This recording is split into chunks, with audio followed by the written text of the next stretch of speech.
Prices keep going up. Rent is up, food is up, gas is up, and no matter what any politician says, they never really come back down. Politicians promise to fix it. Central banks raise rates. And then a few years later, it starts again. There is a reason for that. And the reason is not that they are incompetent, okay? Inflation keeps happening because every society that has ever controlled a money supply has eventually discovered that a little inflation is very useful. And the people who benefit most from that discovery are the people in charge of stopping it. This pattern is not new. It is not a modern problem. It is not a failure of regulation or a failure of will. It goes back 2,000 years. And once you see the machine, you cannot unsee it. All right, let me show you something. The Roman denarius, when it was first issued around the time of Caesar Augustus, was about 90% pure silver. A solid coin, heavy. It rang clearly when you dropped it on stone. You could feel the weight of it in your hand. Soldiers were paid in it. Merchants traded with it. The Roman Empire ran on it. Now jump forward about 60 years. Emperor Nero needed money to rebuild Rome after the Great Fire of 64 years after Christ. He could have raised taxes. That would have made people angry. He could have cut spending. Also, very difficult politically. So he did something quieter. He shaved the silver content of the denarius down from about 95% to about 93%. Just a little. Almost unnoticeable because that small decision was made and nothing bad happened immediately. The empire kept running. The soldiers kept getting paid. The merchants kept trading. And so the next emperor tried the same thing. And the next. And the next. Over 200 years, the silver content of the denarius fell from 90% to 60% to 5% to, by 268 years after Christ, roughly half of 1%.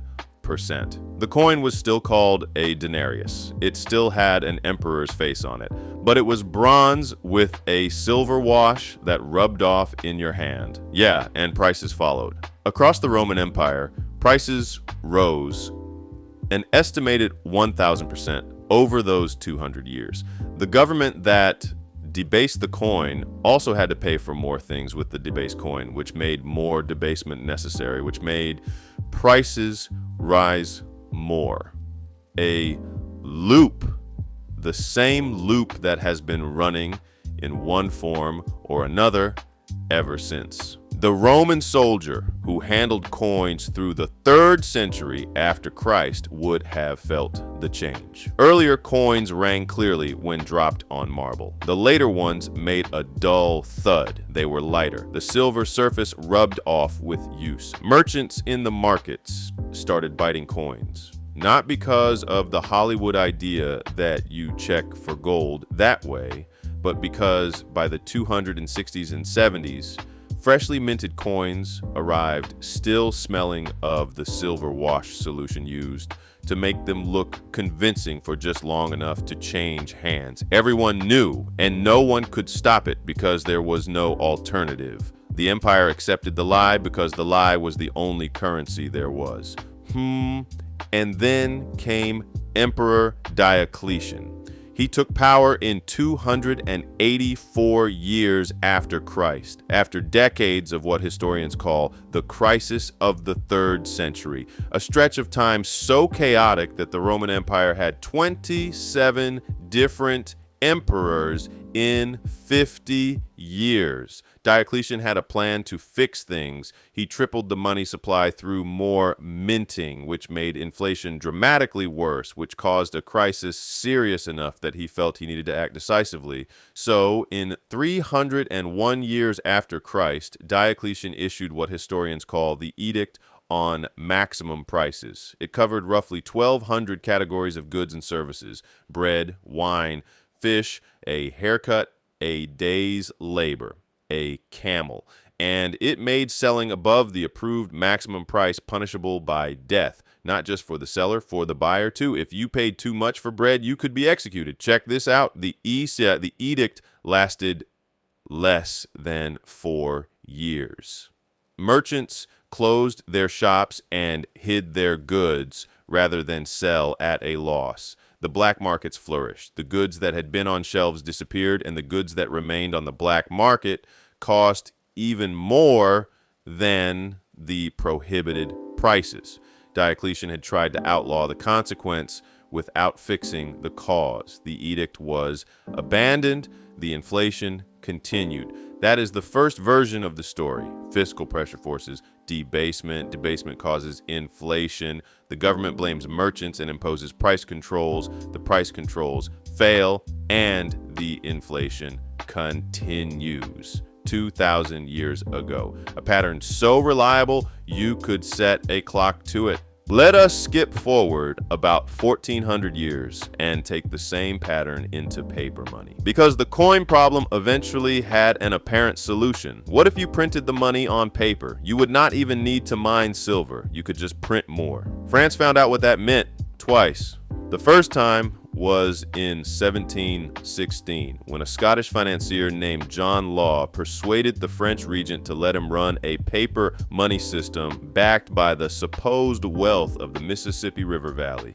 The idea was that the vast lands of France's North American territory would generate so much future value that paper notes backed by those lands would be as good as gold.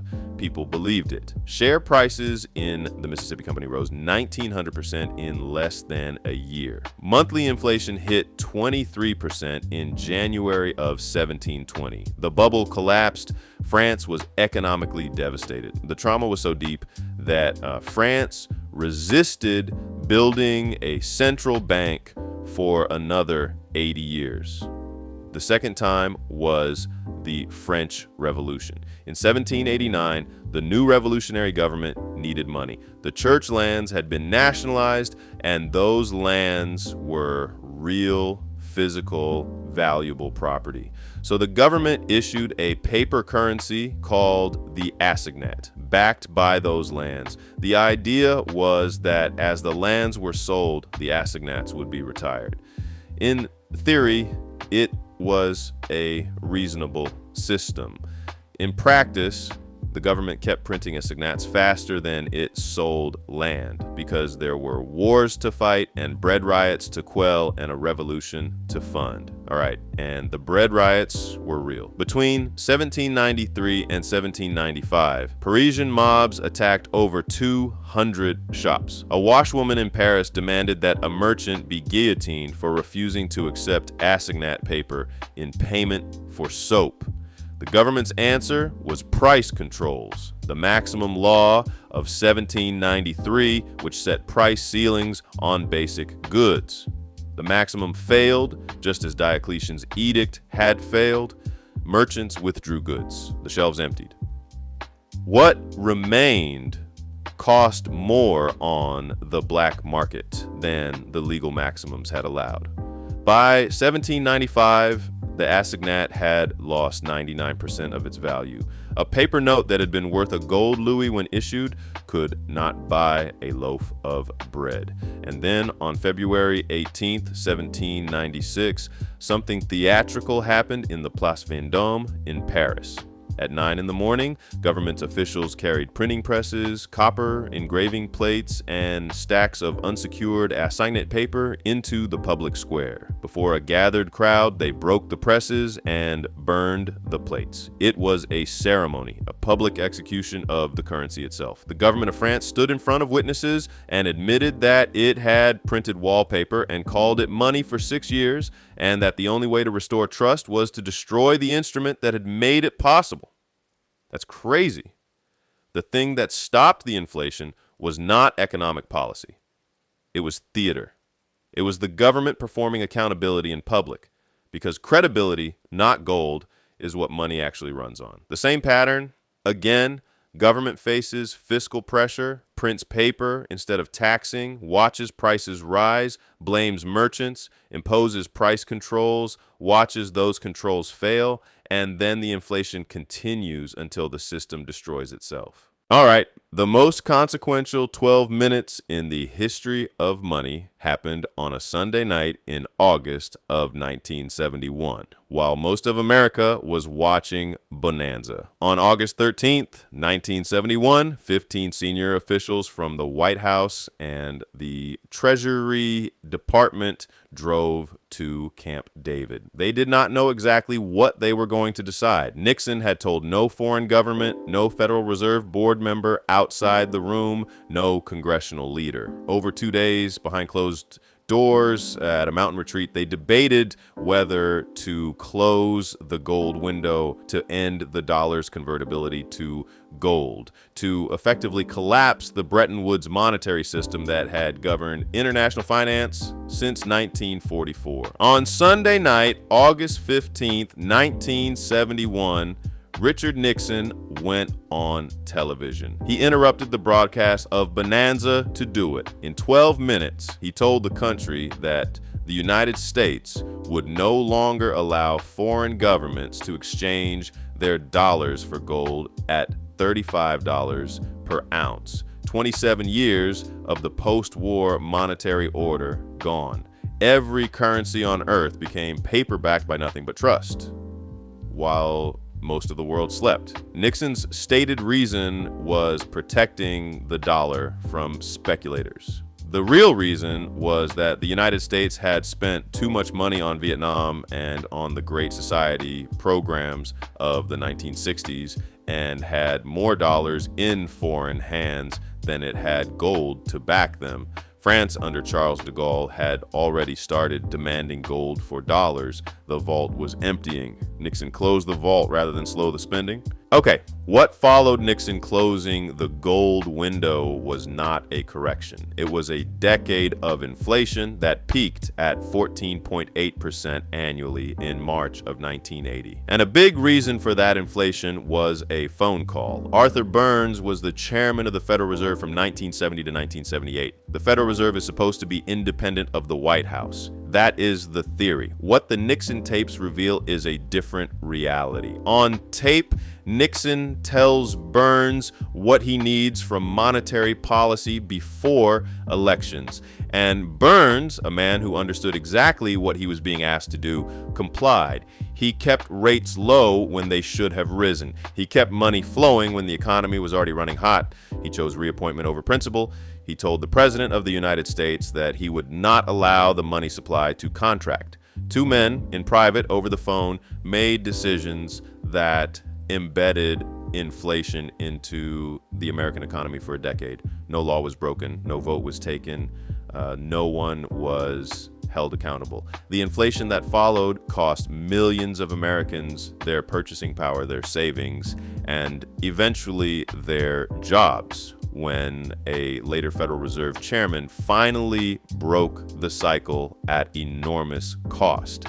That later chairman was Paul Volcker. He was appointed in 1979. He raised the federal funds rate to 20% in June of 1981. He accepted a recession. Unemployment hit nearly 11%. Farmers drove their tractors to Washington and blockaded the Federal Reserve building on C Street. Construction workers mailed Volcker 2x4s with notes about businesses gone under. Bumper stickers read, "Volcker is a 4-letter word." Volcker did not yield. By 1983, inflation was below 3%. He had proved that inflation expectations can be broken. He had also proved the cost. The worst recession since the Great Depression, millions of farm foreclosures, and years of human suffering to undo what a phone call had helped cause. That's crazy, right?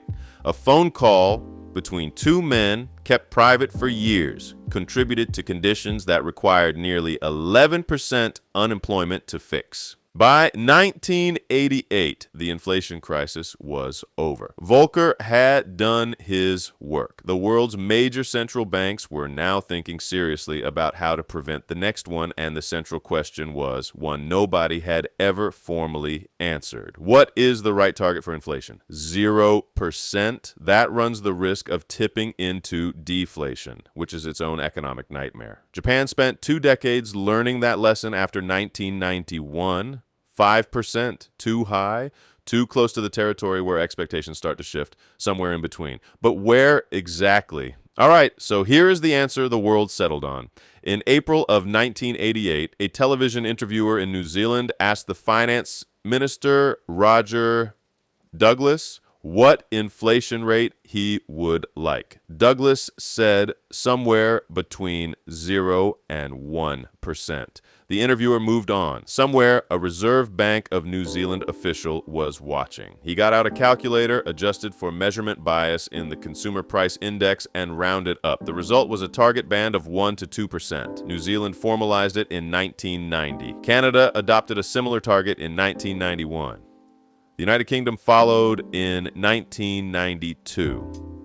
The European Central Bank eventually adopted 2% as its reference point, and Alan Greenspan, chairman of the United States Federal Reserve, secretly adopted 2% as his internal target in 1996. Secretly is the operative word. At the Federal Reserve's Open Market Committee meeting in July of 1996, Greenspan said, and I am quoting from the transcript, "I will tell you that if the 2% inflation figure gets out of this room, it is going to create more problems for us than I think any of you might anticipate."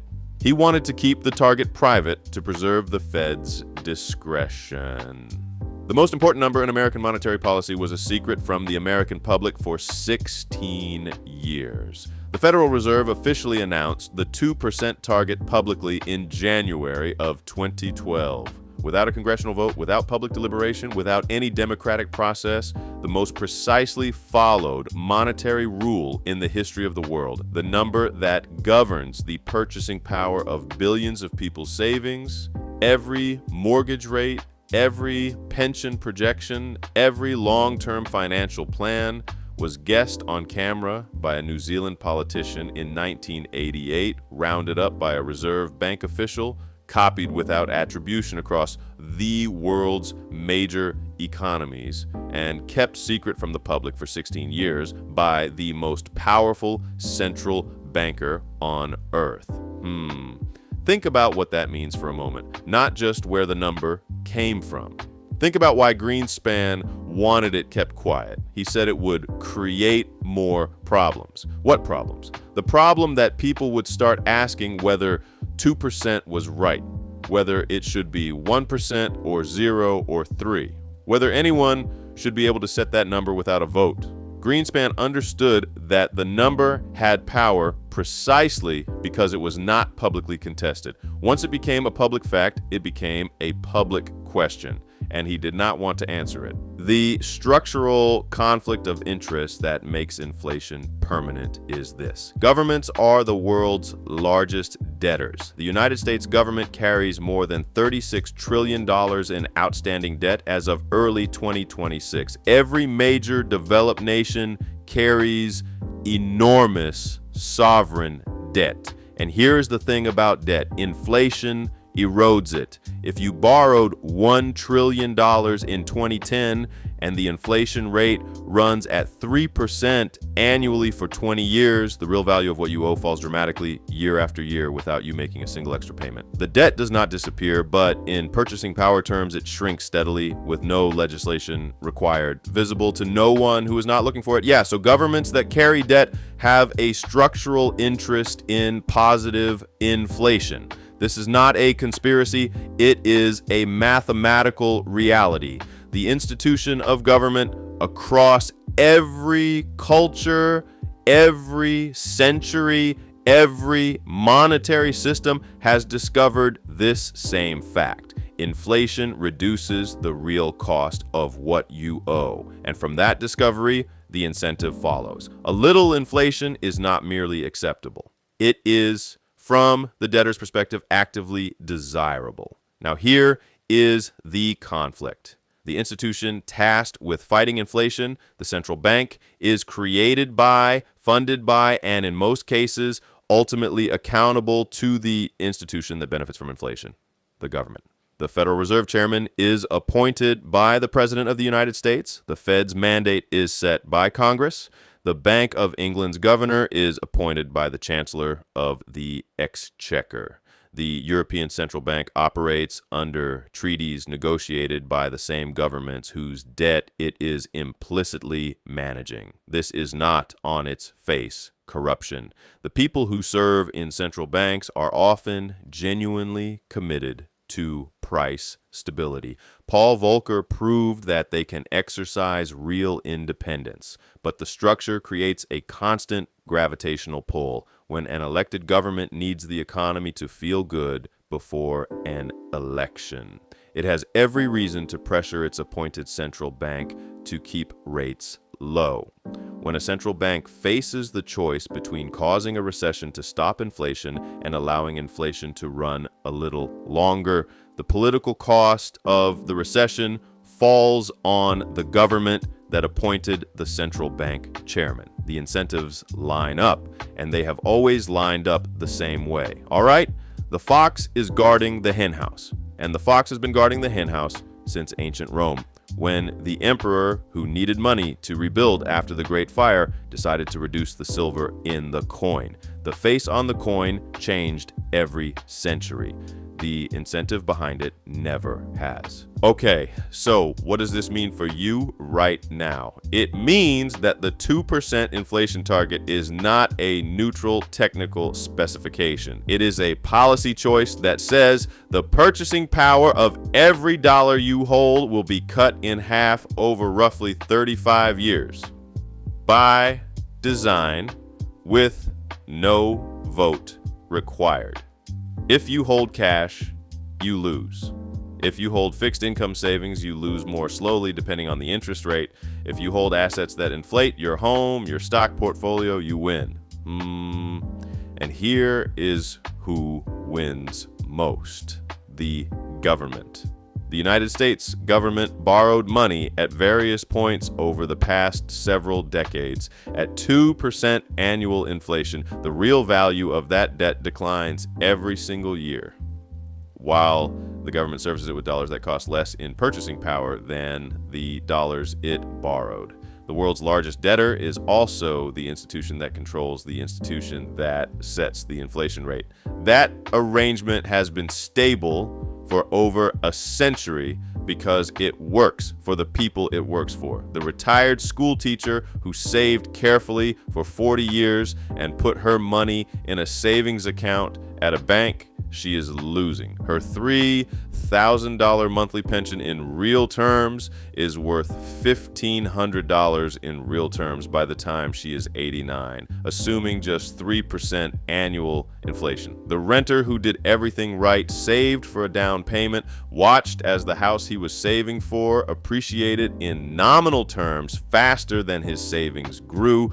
He is losing. The hourly worker whose wages rise 6 months after everything else already went up, he was losing during those 6 months. And the homeowner who borrowed at a fixed rate and watched both his debt and his dollar erode while his asset appreciated. The corporation that locked in cheap debt before rates rose. The government that owes tens of trillions in currency it can influence the value of. These are winning, not because they are clever, because the structure rewards them automatically as a feature. Every civilization in history that controlled its own money supply eventually discovered the same thing. A little inflation is extremely useful if you are the one who owes money. Rome discovered it when Nero shaved the denarius. France discovered it twice with paper. America discovered it when Nixon closed the gold window and Burns answered the phone. The pattern is not a failure of morality. Individual people within these systems have been honest, dedicated, and genuinely committed to price stability.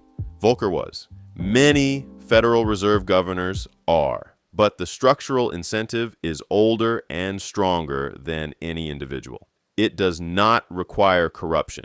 It only requires that the person in power face the same choice that every emperor, every finance minister, and every central banker has faced. Raise taxes now, visibly, painfully, with political consequences, or let the value of the money erode quietly with no vote required. They always find the same answer. Not because they are incompetent, because the answer is built into the question. All right, so this is not a reason to be hopeless. Understanding the machine is the beginning of navigating it. People who understand this own assets that inflate. They borrow at fixed rates. They do not hold large amounts of cash for long periods. They treat a savings account not as a wealth building tool, but as a temporary holding area. They understand that their government's debt is partially being paid down quietly out of the purchasing power of everything they hold in currency. And maybe, knowing all of this, the next time prices go up and a politician promises to fix it, you will remember Rome.